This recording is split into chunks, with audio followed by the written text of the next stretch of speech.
Syederulun aparat gabungan TNI dan Polri hingga kini masih terus berupaya membebaskan Kapten Philip Mark Martens, pilot Susi Air yang disandra kelompok kriminal bersenjata di Kabupaten Duga, Papua Pegunungan. Pimpinan KKB Egyanus Kogoya membakar pesawat Susi Air sekaligus menyandra pilot asal Selandia Baru itu di Bandara Paro pada 7 Februari 2023.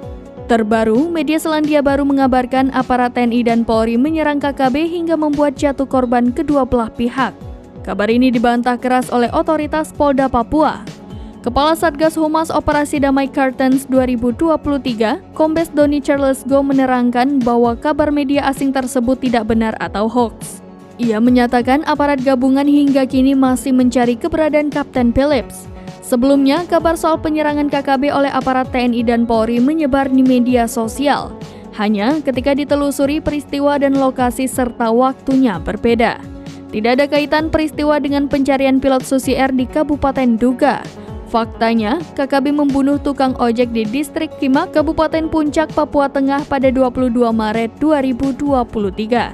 Kemudian penembakan 2 personil TNI Polri terjadi di Distrik Ilu, Kabupaten Puncak Jaya pada 25 Maret 2023.